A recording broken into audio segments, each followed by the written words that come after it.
Hi, I'm Beall Fowler, class of '59, engineering physics at Lehigh. I joined the faculty of Lehigh in the physics department in 1966, and I've been here ever since. I arrived at Lehigh in the fall of 1955 as a freshman, and when I came, guess what? The University Center was being renovated.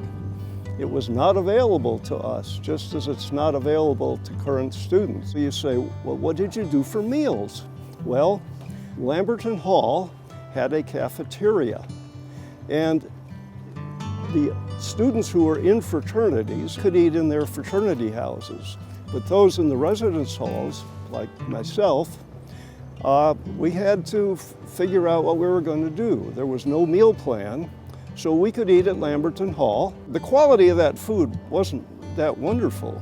It was nicknamed Lamb Barf Hall by some, but there were also quite a few low-price restaurants right near campus, so we could walk down the hill and get something to eat.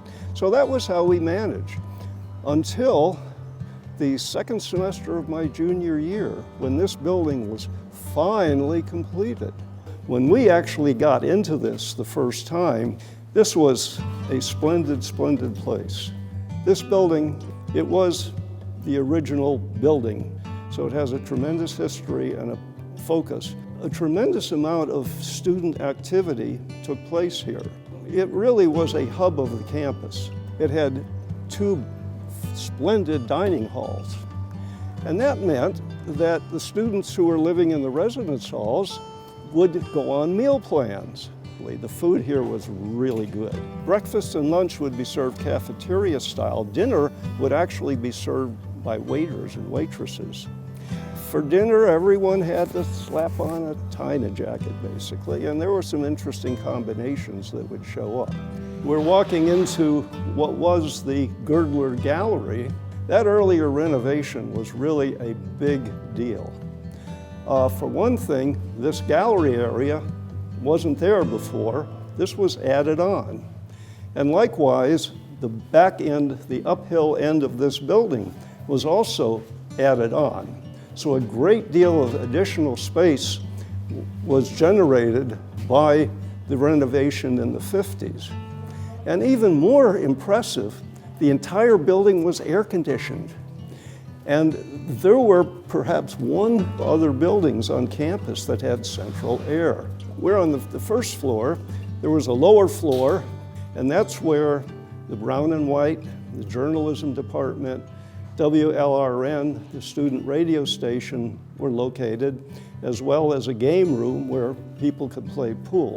Hey, now let's go upstairs. This was the Grace Lounge, and well, it's a very large room, a place where students could hang out. There was a snack bar. There was also, on this floor, the bookstore. At the time, it was called a supply bureau because they didn't have room for a lot of books. But when they moved up here to a much larger area, it became a bookstore. Also, a mailroom was constructed with mailboxes for all the residential students. Before that, mail was delivered to the individual residence halls. So you see, all these were not only physical changes, but cultural changes, you might say. And again, for us as undergraduates, this was a big deal. So now we'll go upstairs. And of course, this is the fantastic Asa Packer room.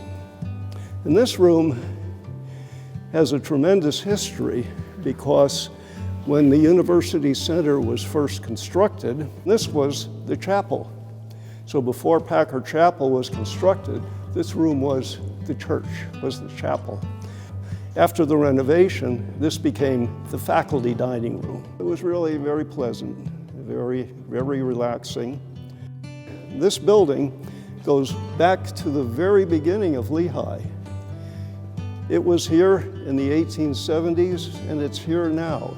It really personifies Lehigh.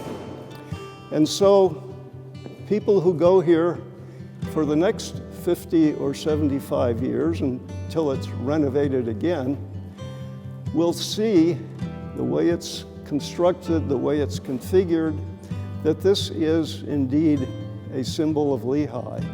Not only functional, not only useful, but it has Lehigh written all over it.